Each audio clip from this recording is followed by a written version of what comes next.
What are the invisible forces that help us survive? From a split-second response when faced with danger, or a baby's inborn ability to reject potentially harmful food, to the huge risks we'll take when confronted by desperate situations.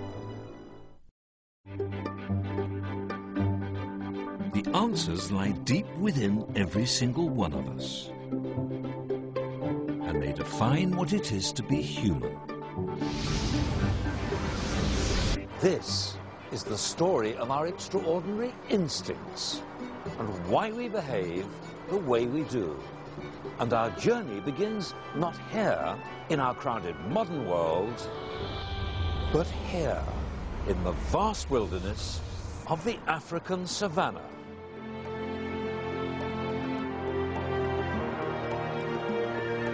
Because this is the landscape where early humans took their first footsteps and our instincts were forged.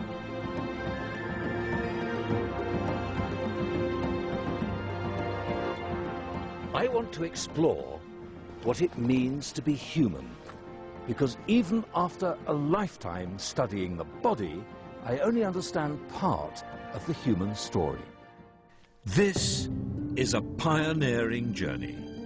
For the first time ever, we're beginning to comprehend the foundations of behavior, our human instincts.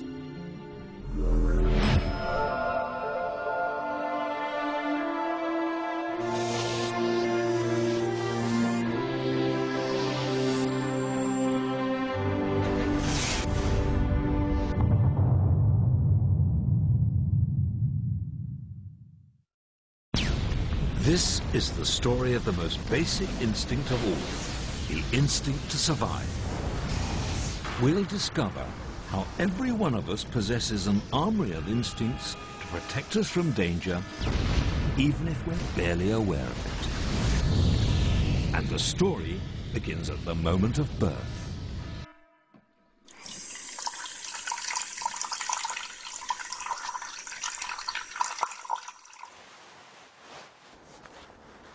Over the last 40 years, I've been present at literally thousands of births, and it's always an intensely moving experience to see the beginnings of life. But I don't think I've ever assisted at a delivery like this before.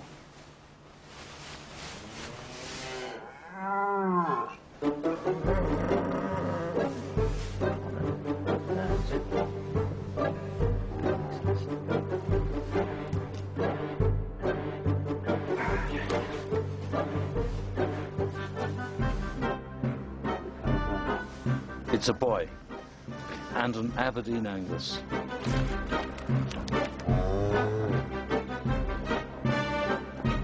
Like every living creature, he's born with a pre-programmed set of instincts. Some will only be revealed as he matures, but even at the moment of birth, they're all in place, waiting to be called upon to help him cope with the trials of life.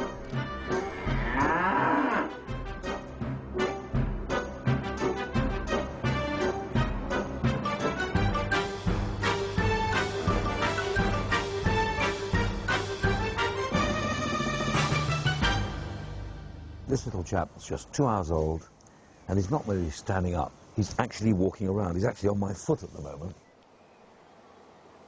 And all his survival instincts are intact. Now, by comparison, human babies at this stage are virtually useless. You look at the camera, right?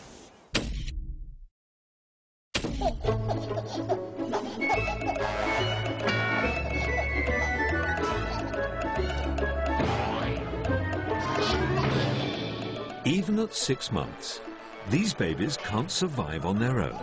They can't even sit upright. Of all the mammals, we produce the most helpless of babies. And that's all because 2 million years ago, our early ancestors stood up and walked. As a result, the female pelvis grew narrower, but the human brain also grew significantly in size. So for a baby's big head to pass through a small birth canal, the baby has to be born well before the brain is fully developed.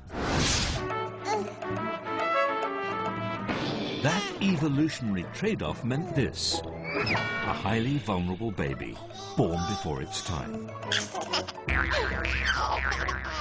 Wholly reliant on its parents.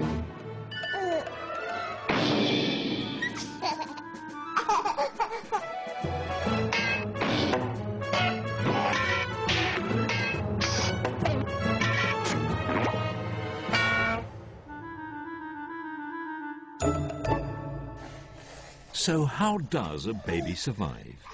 It has one key instinct: to get noticed at all costs.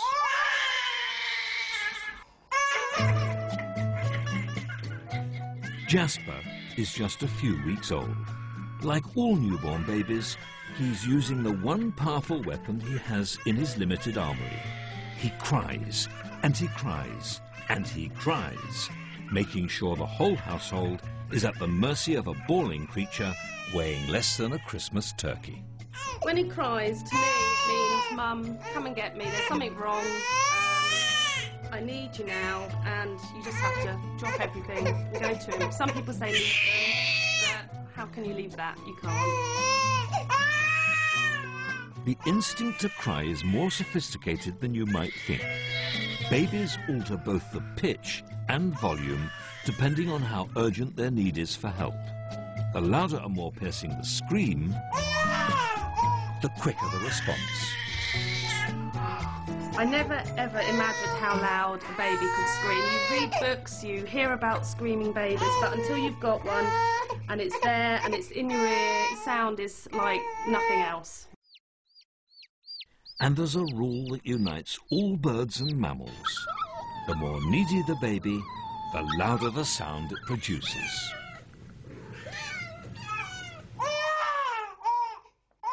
When a human baby's cry is measured in decibels, the results are extraordinary.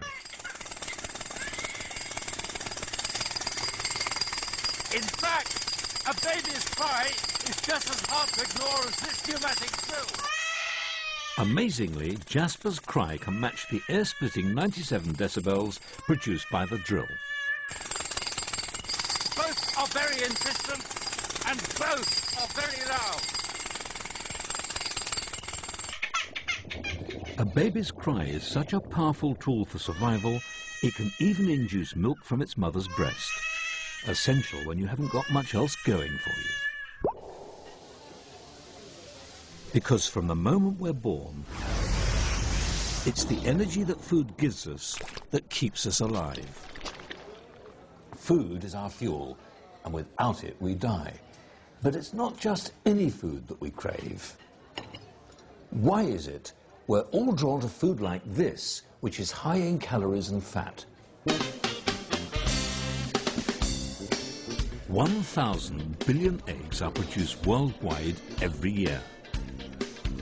600,000 tons of sugar are consumed each week. 800 tons of French fries are eaten every hour.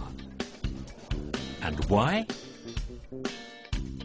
It's because our appetites were formed in a world where abundant food was simply unimaginable.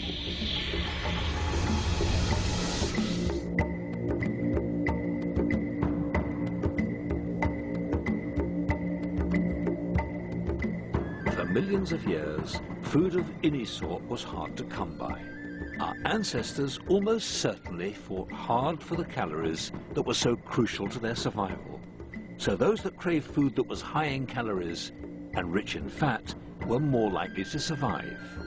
It was survival of the fattest. The instinct to lay down fat for lean times ahead made perfect sense in an unpredictable world. But why are those instincts still with us today? Let me show you something rather extraordinary. This ribbon is going to represent the amount of time that's passed since the human story